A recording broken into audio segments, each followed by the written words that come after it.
the loveliest rose in the world.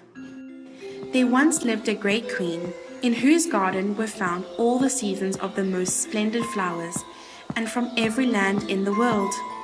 She especially loved roses, and therefore she possessed the most beautiful varieties of this flower, from the wild hedge-rose with its apple-scented leaves to the splendid Provence rose. They grew near the shelter of the walls, wound themselves round columns and window frames, crept along the passages and over the ceilings of the halls.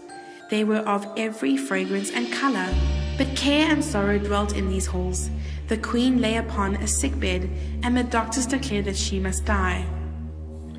There is still one thing that could save her, said one of the wisest among them. Bring her the loveliest rose in the world, one which exhibits the purest and brightest love, and if it is brought to her before her eyes close, she will not die.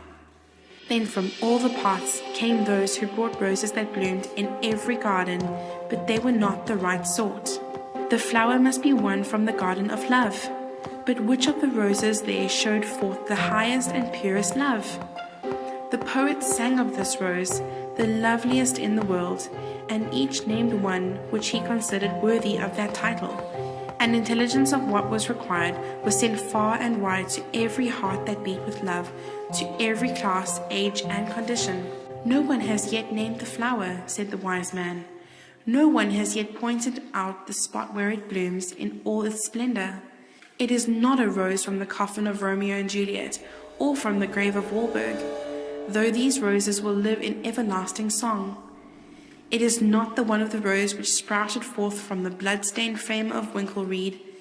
The blood which flows from the breast of a hero who dies for his country is sacred, and his memory is sweet, and no rose can be redder than the blood which flows from his veins. Neither is it magic flower science to obtain which wondrous flower a man devotes many an hour of his fresh young life in sleepless nights in a lonely chamber.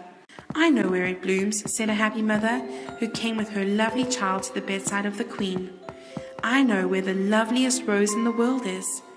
It is seen on the blooming cheeks of my sweet child, when it expresses the pure, holy love of infancy. When refreshed by sleep, it opens its eyes and smiles upon me with childlike affection. This is a lovely rose, said the wise man, but there is one still more lovely. Yes, one far more lovely, said of the woman. I have seen it, and a loftier and purer rose does not bloom. But it was white, like the leaves of a blush rose. I saw it on the cheeks of the queen.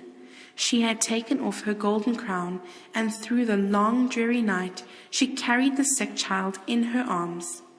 She wept over it, kissed it, and prayed for it as only a mother can pray in that hour of her anguish.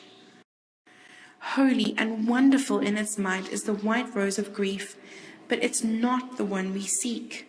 No, the loveliest rose in the world I saw at the Lord's table, said the good old bishop.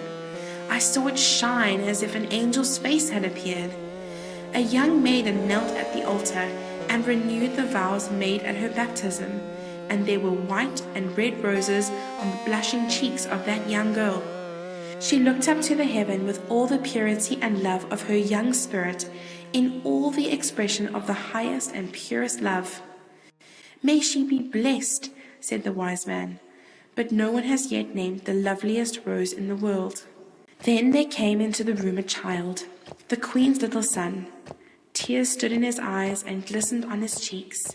He carried a great book, and the binding was of velvet with silver clasps. Mother, cried the little boy, only hear what I have read. And the child seated himself by the bedside and read from the book of him who suffered the death of the cross to save all men, even who are yet unborn. He read, Greater love hath no man than this.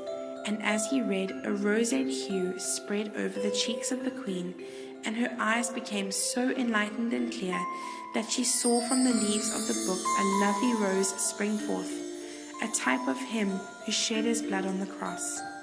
I see it, she said. He who beholds this, the loveliest rose on earth, shall never die.